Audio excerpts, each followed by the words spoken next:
독일의 어느 장군이 이야기했다라고 전해지는데 그 사실 여부는 잘 모르겠습니다. 이렇게 전해져 내려오는 이야기가 하나 있습니다. 나는 내 장교들을 영리하고 멍청하고 게으르고 근면한 네 부류로 나눈다. 대부분은 이 중 두 가지의 특징을 가지고 있다. 영리하고 근면한 장교들은 이 고급 참모 역할에 적합하다. 근데 멍청하고 게으른 장교들은 이 군대의 90%를 차지하고 있는데 이들은 그냥 정해진 일이나 시키면 된다. 영리하고 게으른 장교들은 어떤 상황이든 잘 대처할 수 있으므로 최고 지휘관으로 좋다. 그러나 멍청하고 근면한 장교들은 위험하기 때문에 신속하게 제거해야 한다. 이 말에서 유래되어서 우리 사회에 유행했던 말이 있지요. 제가 언젠가 말씀드렸던 것 같은데요. 똑부와 똑개, 멍부와 멍개라는 단어입니다. 똑부는 똑똑하고 부지런한 사람, 똑개는 똑똑하고 게으른 사람, 멍부는 멍청한데 부지런한 사람, 멍개는 멍청하면서 게으른 사람을 말합니다.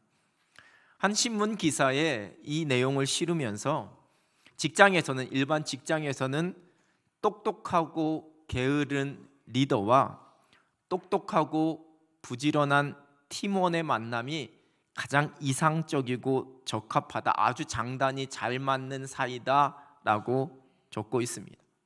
반대로 가장 심각하고 맞지 않은 껄끄러운 관계는 멍청하고 부지런한 리더와 똑똑하고 부지런한 팀원이 만나면 날마다 싸움과 갈등이 일어난다고 합니다.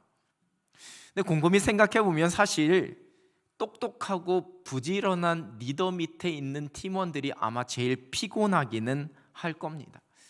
제가 부교육자 시절에 이 이야기를 찬양대 세미나에서 말씀을 드렸더니 이야기가 다 끝난 다음에 식사하면서 지휘자가 제게 이렇게 얘기하셨습니다. 목사님, 실력 좋고 부지런한 대원은 많으면 많을수록 좋지요. 또한 실력 좋고 게으른 대원은 그냥 내가 아쉬우니까 한마디 하고 싶지만 그냥 꾹 참을 수밖에 없고요. 그리고 실력은 없는데 부지런한 대원은 하나님께서 중심을 보신다고 하셨으니 그냥 잘 포용해야지요. 근데 문제는 실력도 없고 게으른 대원입니다. 그냥 제게 주신 십자가라고 생각하고 제가 품으며 갑니다. 여러분은 어떠한 유형이신지요? 저는 그냥 성령 충만한 사람이고 싶습니다. 여러분, 그리스도인은 어떠한 모습을 가져야지만 될까요? 오늘 본문에 복음을 전하는 바울에게서 우리는 또 다른 모습을 하나 발견하게 됩니다. 이 베레아에서 복음을 전하고 있던 바울 일행을 방해하려고 데살로니가의 유대인들이 그 먼 길을 쫓아왔습니다. 이제 사도행전 17장 14절 15절입니다. 형제들이 곧 바울을 내보내어 바다까지 가게 하되 실라와 디모데는 아직 거기 머물더라. 바울을 인도하는 사람들이 그를 데리고 아덴까지 이르러 그에게서 실라와 디모데를 자기에게로 속히 오게 하라는 명령을 받고 떠나니라. 아덴, 지금의 그리스 아테네죠. 베레아에서 참 먼 거리였습니다. 약 320km가 떨어져 있는 그러한 거리였는데요. 서울에서 경주 정도까지의 거리입니다. 이 14절에 기록된 바다까지 가게 하되라는 구절을 어떤 학자들은 바울이 항구로 가서 배를 타고 이동한 것으로 해석하기도 하고, 또 어떤 학자들은 당시의 길들의 대부분이 이 해변을 따라 있었기 때문에 바울이 그 해변도로, 그 육로를 따라 간 것이다 라고 해석하기도 합니다. 어느 길이었든지 간에 아주 먼 길이었습니다. 바울을 아끼던 이 베레아 형제들이 그냥 홀로 보내지 않고 그를 인도할 사람들을 붙여서 바울과 함께 아덴까지 동행하게 했습니다. 이 아덴은 고대 그리스의 수도였고 헬라 문화의 중심지였습니다. 문학과 철학으로 아주 유명한 도시로 수많은 신화의 배경이 된 도시였습니다. 지금도 아테네 곳곳에 문화와 문명, 그 역사의 흔적들이 많이 남아 있습니다. 철학의 거장이라 할 수 있는 소크라테스와 그의 제자였던 플라톤이 이 아덴에서 태어났고, 아리스토텔레스와 에피쿠루스의 제2의 고향이다 일컬어지는 그러한 도시였습니다. 당시에 많은 지성인들이 살고 있었던, 그래서 우스갯소리로 말하자면 아테네에 살고 있었던 개들도 철학적으로 교양 있게 짖는다, 이 정도로 이야기할 정도의 그러한 도시였습니다. 로마에게 정복을 당한 이후에도 특별한 조약을 로마와 맺고 그 로마에 세금도 내지 않았던, 사법적인 자치권도 여전히 가지면서 정치적으로도 그 총독에게서 독립된 그러한 도시였습니다. 그래서 사람들은 로마가 세계를 정복했지만 지적으로는 아테네에 의해서 정복당했다라고 말할 정도의 그런 도시였기에, 이곳에서 살고 있었던 아테네 사람들은 아테네 시민으로서의 그 자부심이 그야말로 엄청났습니다. 또한 그만큼 교만했습니다. 그러나 이렇게 문화와 지식, 철학이 발전한 도시였지만 그 도덕적인 수준이나 윤리적인 그 수준은 높지 않았다라고 전해지고 있습니다. 본문 16절 상반절은 바울이 아덴에서 그 성에 우상이 가득한 것을 보았다라고 말하고 있습니다. 지적이라고 말하지만 또한 비이성적인 주술과 우상으로 가득 차 있었던 도시였습니다. 지금도 아테네에 가면 수많은 신전들의 흔적이 남아 있습니다. 가장 대표적인 것이 세계적인 문화유산으로 남아있는 파르테논 신전이지요. 이곳에 살고 있었던 아덴 사람들은 새로운 신이 자신들에게 전파되면 저렇게 신을 위해서 사원이나 제단을 만들었다고 합니다. 또한 본문 21절은 이들이 가지고 있었던 모습을 이렇게 기록합니다. 새번역 성경입니다. 모든 아테네 사람과 거기에 살고 있는 외국 사람들은 무엇이나 새로운 것을 말하고 듣는 일로만 세월을 보내는 사람들이었다. 언뜻 들으면 열린 마음을 가지고 어떤 지적인 호기심을 가지고 늘 무언가를 배우기 위해서 노력하고 있는 그러한 사람들처럼 보입니다. 그러나 이것은 또한 교만의 또 다른 모습이었습니다.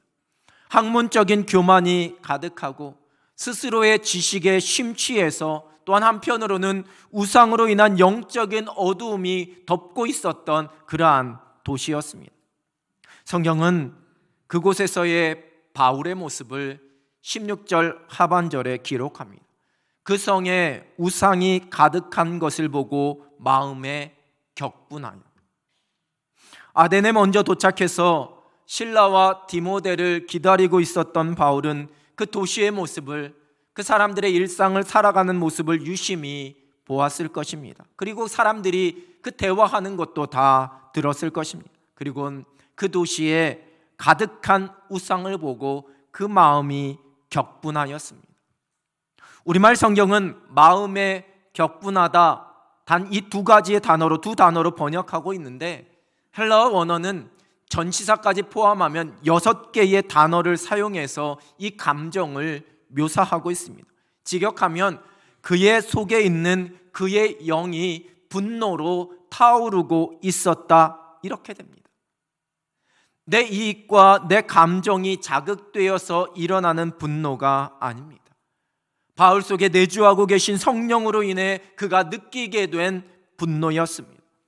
창세기 6장 5절 6절입니다. 여호와께서 사람의 죄악이 세상에 가득함과 그의 마음으로 생각하는 모든 계획이 항상 악할 뿐임을 보시고 땅 위에 사람 지으셨음을 한탄하사 마음에 근심하시고. 죄악된 세상을 향한 하나님의 한탄입니다.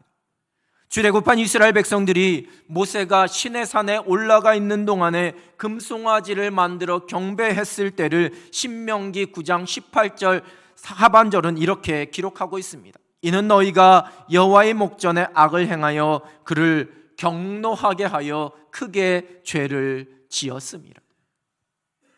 죄악된 세상과 사람들을 향하여서 하나님이 가지셨던 마음입니다. 성령께서 바울에게 이러한 마음을 주셨습니다. 거룩한 분노와 한탄입니다. 이러한 마음으로 바울이 행한 일을 본문 17절이 기록합니다. 회당에서는 유대인과 경건한 사람들과 또 장터에서는 날마다 만나는 사람들과 변론하니. 분노해서 화를 내고 감정적으로 들끓고만 있었던 것이 아니라 회당에서도 길거리에서도 그 우상을 숭배하고 잘못된 진리를 따르고 있는 자들을 만나 복음을 전했습니다. 자신들이 가지고 있었던 그 지적인 교만으로 반박하는 자들과 논쟁했습니다. 지난주에 나눈 말씀처럼 바울에게는 하나님을 향한, 하나님의 말씀과 복음을 향한 거룩한 열심이 있었습니다. 그 열심은 죄와 우상으로 가득한 세상과 사람을 바라보며 그 도시를 바라보며 거룩한 분노로 이어졌습니다. 그 열심으로 인한 그 분노가 바울로 하여금 그냥 그 자리에 머물러 앉아있게 하지 않았습니다.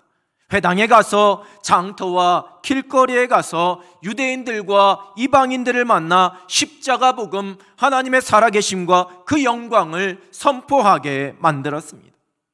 바울은 결코 그들의 지적인 교만 앞에 주눅들지 않았습니다. 발달된 그 도시의 문명 앞에 의기소침해하지도 않았습니다. 바울에게 있었던 열심은 결코 그 거룩한 분노를 누르며 참게 하지 않았습니다. 니느웨로 가서 말씀을 전하라는 하나님의 말씀에 요나가 불순종했던 이유는 요나에게 그 아수르의 도시였던 니느웨는 심판을 받아도 마땅한 도시, 마땅한 사람들이었기 때문입니다. 그 도망가던 요나를 추적하신 하나님께서는 큰 물고기까지 사용하셔서 니느웨로 요나를 가게 하십니다. 어쩔 수 없이 니느웨로 와서 심판의 메시지를 외쳐야 하지만 여전히 요나는 내키지 않았습니다. 성경은 3일 동안 걸어 다녀야지만 되는 큰 성 니느웨를 요나가 단 하루만 다니면서 외쳤다라고 기록합니다. 대충 건성건성 외치는 신용만 했다라는 겁니다. 근데 그렇게 대충 전한 하나님의 심판의 말씀 앞에 그 니느웨의 왕부터 시작해서 모든 사람들이 굵은 베옷을 입고 제 위에 앉아서 금식하면서 회개했습니다. 그리고 하나님께서는 그 뜻을 돌이키시고 그곳에 재앙을 내리지 않으셨습니다. 성경은 요나가 이 모습을 보고 매우 싫어하고 성을 내었다라고 기록합니다. 요나를 위해 허락하신 박넝쿨을 시들게 하셔서 그로 인해 또 화를 내고 있던 요나에게 하나님께서 말씀하십니다. 요나 4장 10절과 11절입니다. 여호와께서 이르시되 네가 수고도 아니하였고 재배도 아니하였고 하룻밤에 났다가 하룻밤에 말라버린 이 박넝쿨을 아꼈거든. 하물며 이 큰 성은 니느웨에는 좌우를 분별하지 못하는 자가 12만여 명이요 가축도 많이 있나니 내가 어찌 아끼지 아니하겠느냐 하시니라. 여러분, 요나서의 핵심은 요나의 불순종이 아니라 세상 모든 사람들을 구원하길 원하시는 하나님의 사랑의 마음이 핵심입니다. 그 하나님의 마음을 깨닫지 못했기 때문에 요나는 불순종했고 엉뚱한 것에 화를 내며 분노했습니다. 하나님의 마음을 알지 못하니 엉뚱한 열심을 갖게 되고 엉뚱한 분노를 품게 되는 겁니다. 바울의 격분은 하나님의 마음을 깨달았기에 일어난 분노였습니다. 거룩한 열심에서 나온 거룩한 분노입니다. 그로 인해 그 자리에서 일어나 회당으로, 장터로 달려갔습니다. 하나님의 마음으로, 그리스도의 눈으로 그 세상을, 그 사람들을, 그 도시를 바라봅니다. 죄악된 세상을 향해 하나님을 알지 못하고 헛된 우상에 사로잡혀 있는 사람들을 향해 탄식하는 그 하나님의 마음을 깨닫습니다. 하나님의 마음이 이 세상에 펼쳐지는 일들을 해석하는 우리의 기준이 되어야 합니다. 그때 우리 속에 거룩한 분노가 일어나게 됩니다. 그리고 우리의 삶의 자리에서 복음을, 하나님의 나라, 하나님의 말씀을 향한 열심을 가지고 그 은혜를 선포하고 전하면서 살아갈 수 있습니다. 하나님의 마음, 복음의 열심을 가지고 세상을 향한 거룩한 분노를 품을 수 있는 여러분 되시길 우리 주님의 이름으로 축원합니다.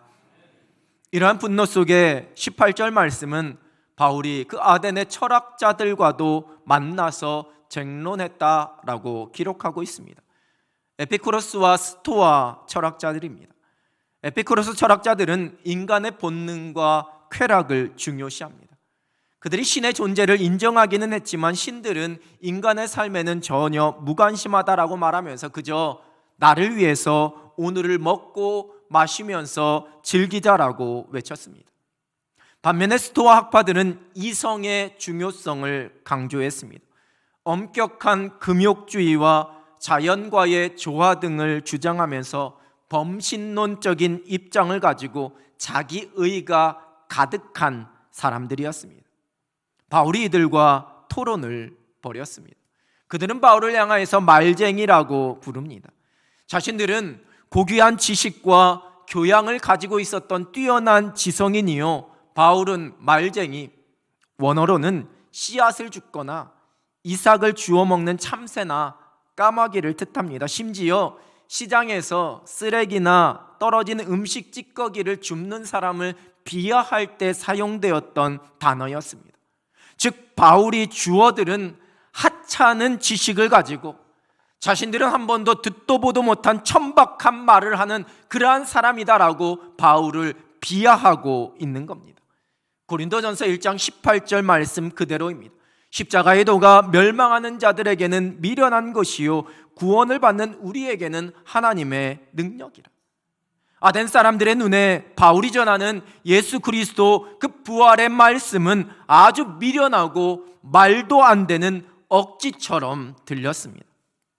여러분, 그러나 그들에게 있었던 지적인 교만과 호기심은 오히려 바울이 말할 수 있는 장을 열어주게 됩니다. 하나님께서는 그 모든 상황을 사용하셔서 역사하십니다. 바울을 데리고 간 이 아레오바고는 아테네의 아크로폴리스 서편에 위치한 높고 평평한 바위산입니다. 이 아레스의 언덕이라는 의미를 갖고 있는데 이 그리스 신화의 유래에 따라서 저곳에서 살인죄나 중죄를 범한 사람들을 재판하는 그러한 장소로도 쓰였다고 합니다. 우리가 잘 알고 있는 소크라테스도 여기에서 재판을 받았다라고 전해지고 있는데 이후로는 저곳에서 아테네 시의회 의원들이 모이는 장소로 아니면 어떤 연설이나 함께 토론을 하는 장소로 쓰여졌습니다. 바울은 그곳에서 소위 아레오바고 연설이라 불리는 설교를 하게 됩니다. 하나님 나라 복음의 선포였습니다. 지금도 저 아레오바고 바위로 올라가는 계단 옆에는 비석으로 바울의 설교문인 사도행전 17장 22절에서 31절까지의 말씀이 헬라어로 기록되어 있습니다.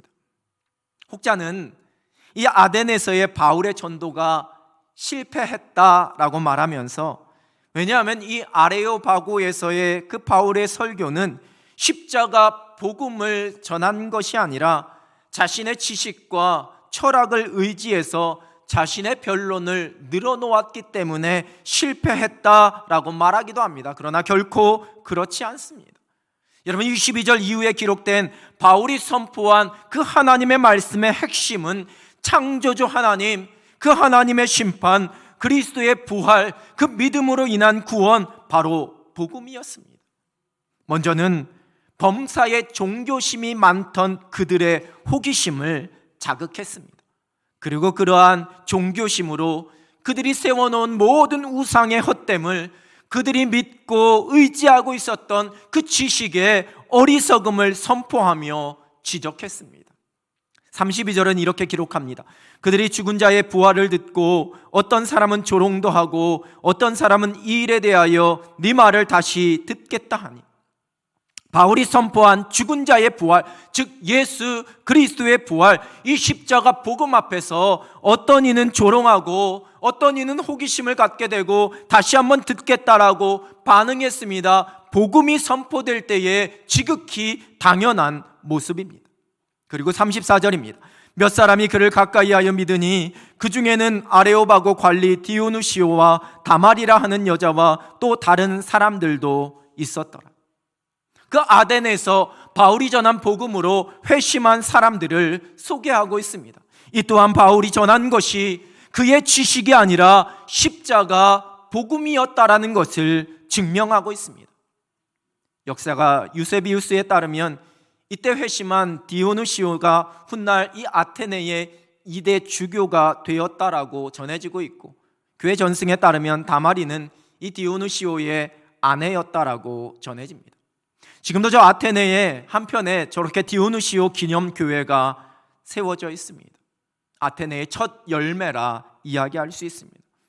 바울은 아덴에서 다른 곳에서와는 달리 논쟁을 좋아하고 새로운 것을 배우고 싶어하는 그들의 지적인 호기심을 자극하면서 그들의 눈높이에서 그들의 귀를 열 수 있는 방법으로 복음을 선포했습니다.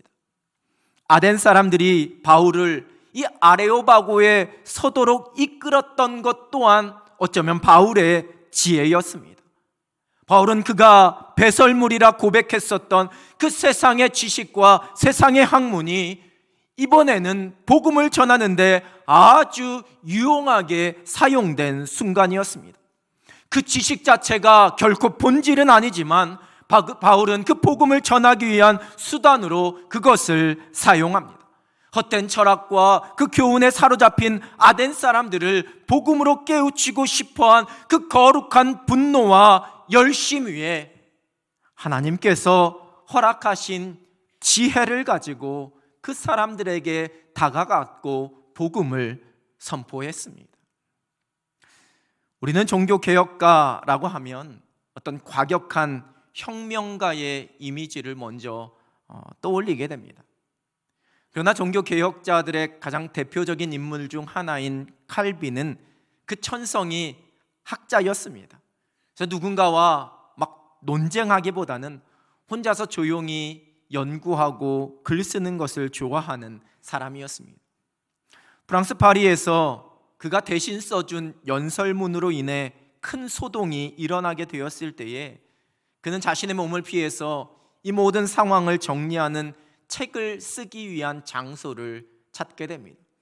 여러 곳을 물색하다가 가장 적합하고 조용한 곳이다 라고 찾았던 곳이 스위스의 바젤이라는 도시였고, 그래서 그곳으로 가기 위해서 파리를 떠났습니다.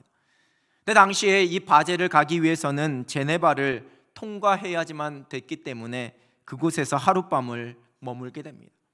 그때 이 스위스 제네바에서도 한참 종교개혁 운동이 일어나고 있었는데 칼빈이 그 제네바에 왔다라는 소문을 들은 이 제네바 개혁운동의 지도자였던 파렐이라는 사람이 칼빈을 찾아왔습니다.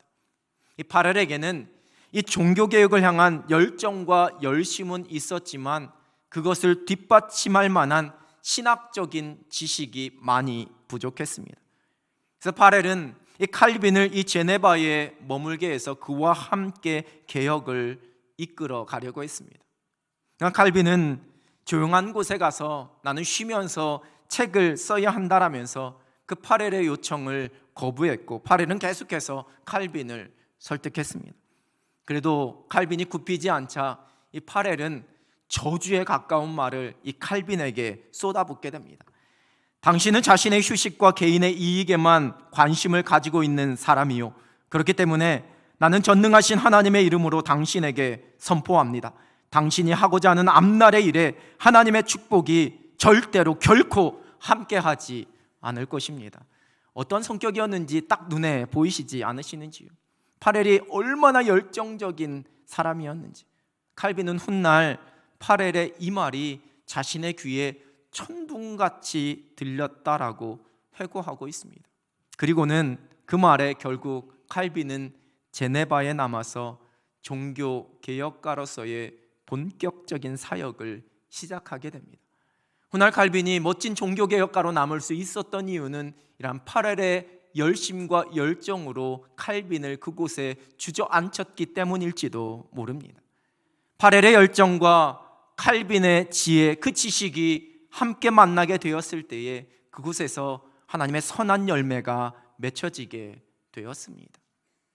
팀 켈러 목사님이 쓰신 오늘을 사는 잠언이라는 책의 한 부분에서 이렇게 쓰고 있습니다. 지성은 중요하다. 지식 없는 소원은 선하지 못하고 열정만 있고 신중한 분석과 지식이 없으면 잘못 간다. 엉뚱한 길을 선택한다. 현대 문화는 감정과 느낌을 가장 강조한다. 현대 기독교도 다분히 반지성적이다. 우리는 감정으로 결과를 내려 한다. 하지만 거기서 비롯되는 단순 논리식의 행동주의에는 열정만 있을 뿐 삶의 복잡성을 꿰뚫는 통찰이 없다. 잠언 19장 2절 세번역 성경입니다. 지식이 없는 열심은 좋은 것이라 할 수 없고 너무 서둘러도 발을 헛디딘다. 목회하면서 많은 분들을 만나게 됩니다. 때로는 믿음을 향한, 교회를 향한 열심과 열정이 넘쳐나는데 지혜가 없어서 다른 사람을 상처받게 하고 다른 사람을 민망하게 만들고 그 공동체의 분위기를 어렵게 하는 경우를 종종 보게 됩니다. 그때 공동체가 힘들어집니다. 우리에게 열정과 열심만 넘치고 지혜가 없으면 일을 그르치게 됩니다. 공동체 속에 열심만 있고 지혜가 없으면 다른 사람이 상처받고 시험에 들 수 있습니다. 또 반대로 지혜만 가득하고 열정이 없으면 형식적이거나 간교해질 수 있습니다. 행함이 없는 말뿐인 신앙이 됩니다. 자기는 헌신하지도 않고 순종하지도 않으면서 자기 것을 포기하지도 않으면서 그저 다른 사람을 판단하고 공동체 속에서 늘 불평하는 사람이 됩니다. 우리의 삶의 자리에서, 우리의 가정에서, 자녀들과의 관계 속에, 부부와의 관계 속에, 우리의 신앙의 모습 속에서도 지혜가 필요합니다. 아덴에 도착한 바울에게는 거룩한 분노가 일어났습니다. 하나님이 받으실 영광의 자리를 헛된 우상이 차지하고 있는 것에 대한 의로운 분노였습니다. 철학과 교훈에 사로잡힌 아덴 사람들을 복음으로 깨우치고자 하는 열정과 열심이 생겨났습니다. 그러나 바울은 그 분노와 그 열심에 사로잡혀서 감정적으로 경솔히 행하지 않았습니다. 바울이 아레오바고에서 창조주 하나님과 예수 그리스도의 부활을 선포할 때에 그 복음의 본질은 변함이 없었지만 그 말과 그 형식은 그들의 눈높이에 맞추었습니다. 하나님께서 주신 지혜입니다. 믿음으로 세상을 살아가는 우리에게 거룩한 열심만으로는 부족합니다. 거룩한 지혜가 있어야 합니다. 비둘기 같은 순전한 열심과 뱀처럼 지혜로움, 이 둘 다 우리에게 필요합니다. 복음으로 사는 그리스도인은 하나님 나라 복음을 향한 뜨거운 열심 위에 하나님께서 주시는 하늘의 명철한 지혜를 사모하면서 살아갑니다. 우리가 하나님께 복음을 향한, 하나님 나라를 향한 열심을 구합니다. 그리고 또한 그 열심대로 행하기 전에 먼저 하늘의 지혜, 말씀의 지혜를 구합니다. 여러분, 그리스도인은 똑똑하고 부지런한 사람이 아니라 열심과 지혜를 가진 사람들이 되어야지만 됩니다. 예수 그리스도 십자가 복음을 향한 열정과 열심 위에 하나님께서 주시는 지혜를 구하면서 날마다 믿음의 승리와 열매를 맺을 수 있는 여러분 되시기를 우리 주님의 이름으로 축원합니다. 기도하겠습니다. 하나님 아버지, 감사합니다. 우리를 그리스도인 하나님의 자녀로 불러주셔서 복음의 열정, 하나님을 향한 열심을 가지고 이 땅을 살아가게 하시니 하나님 감사합니다. 하나님, 그 열정과 열심 위에 날마다 지혜를 부어주셔서 그 하늘의 지혜로 수많은 사람들을 살리고 수많은 사람들을 복되게 만들며 살아가는 축복의 삶이 되게 하여 주시옵소서. 우리의 삶의 터전에서, 우리의 가정에서, 우리의 교회 공동체 속에서 지혜로운 자가 되게 하여 주시어서 우리 때문에 수많은 사람들이 웃고 수많은 사람들이 살아계신 하나님을 만날 수 있는 은혜의 도구로 쓰임받게 하여 주시옵소서. 예수 그리스도의 이름으로 기도드립니다. 아멘.